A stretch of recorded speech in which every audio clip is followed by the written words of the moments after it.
নমস্কাৰ বন্ধু বান্ধৱীসকল আপোনালোক সকলোকে আসামিজ টিউটৰ চেনেলটোলৈ স্বাগতম জনাইছো।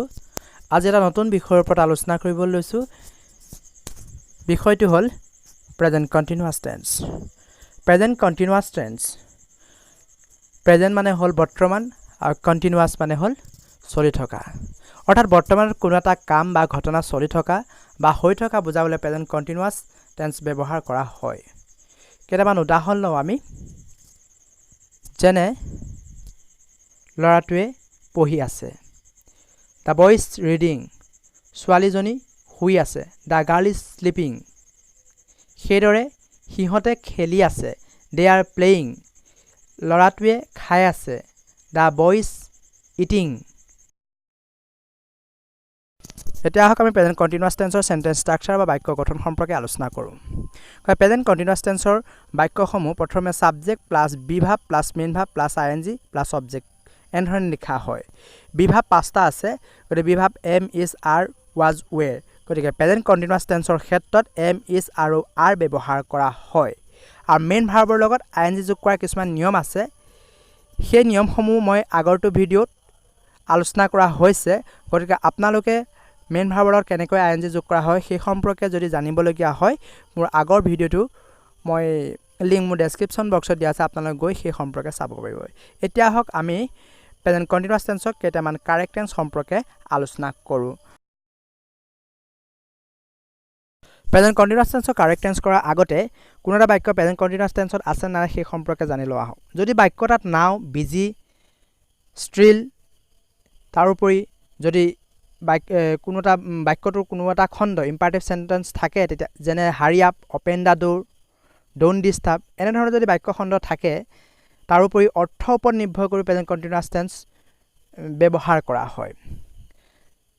যেনে I have cut my finger, father can meet you. গতিকে এনেধৰণৰ বাক্য খণ্ডবিলাক থাকিলে ইম্পাৰেটিভ সেন্টেন্সৰ বাক্য খণ্ড থাকিলেও বা অৰ্থটোৰ ওপৰত নিৰ্ভৰ কৰি বাক্য খণ্ড যদি এটা থাকে বাকি খণ্ডখিনি আমি প্ৰেজেন্ট কন্টিনিউয়াছ টেন্সত লিখিবলগীয়া হয়। গতিকে আমি এই সম্পৰ্কে কিছুমান উদাহৰণ লৈ যদি আলোচনা কৰোঁ কথাখিনি স্পষ্ট হ'ব। গতিকে আহক আমি কেইটামান কাৰেক্ট টেন্স সম্পৰ্কে আলোচনা কৰোঁ। প্ৰথমটো আছে আই ৰিড এ নভেল নাও। গতিকে এইটো নাও আছে, গতিকে প্ৰেজেন্ট কন্টিনিউয়াছ টেন্সৰ বাক্য হ'ব আই এম ৰিডিং এ নভেল নাও। নেক্সটটো আহোঁ দে ষ্টিল ৰান। এইটো কি লিখিব লাগিব they are still running. Next 3 নম্বৰটো she busy write a letter. এইটো কি লিখিব লাগিব she is busy writing a letter. Next আমি 4 নম্বৰটো চাওঁ hurry up the bus is wait. এতিয়া হাৰি আপ আছে, গতিকে প্ৰেজেন্ট কন্টিনিউয়াছ টেন্সত hurry up the bus is ৱেটিং হ'ব।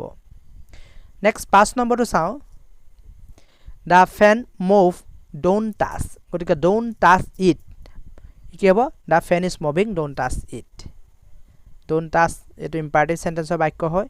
গতিকে ইম্পাৰেটিভ সেন্টেন্স হাৰি আপটো আছে। তাৰোপৰি ইয়াত বাক্যকেইটাত নাও, বিজি, ষ্ট্ৰিল এইকেইটা আছে। এইকেইটা থাকিলেও আমি প্ৰেজেন্ট কন্টিনিউয়াছ টেন্সত লিখা হয়। এই উদাহৰণবোৰ পৰীক্ষাৰ বাবে খুবেই প্ৰয়োজনীয়। এতিয়া 6 নম্বৰ উদাহৰণটো চাওঁ don't disturb the baby it sleep. এইটো আনসাৰটো হ'ব don't disturb the baby it is sleeping. Next 7 নম্বৰটো চাওঁ open the door I wait outside. এইটো আনসাৰটো হ'ব open the door I am ৱেটিং আউটসাইড। নেক্সট 7 নম্বৰটো চাওঁ father can meet you he sleep. Father can meet you he is sleeping. Next 9 নম্বৰটো I can go to cinema I read. I can go to cinema I am reading.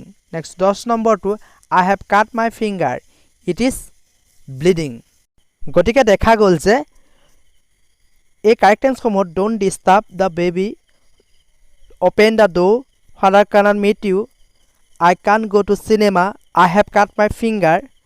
গতিকে এনেধৰণৰ বাক্য খণ্ড থকাৰ বাবে বাকী বাক্য খণ্ডসমূহ আমি প্ৰেজেন্ট কন্টিনিউয়াছ টেন্সত লিখা হৈছে, যিটো আমি ইতিমধ্যে আলোচনা কৰি আহিছোঁ। গতিকে বন্ধু বান্ধৱীসকল আজিলৈ প্ৰেজেন্ট কন্টিনিউয়াছ টেন্সৰ সম্পৰ্কত ইমানে আলোচনা কৰা হ'ল। যদি ভিডিঅ'টো চাই ভাল পালে তেন্তে লাইক কৰিব, কমেণ্ট কৰিব, শ্বেয়াৰ কৰিব আৰু ছাবস্ক্ৰাইব কৰিব নাপাহৰিব চেনেলটো।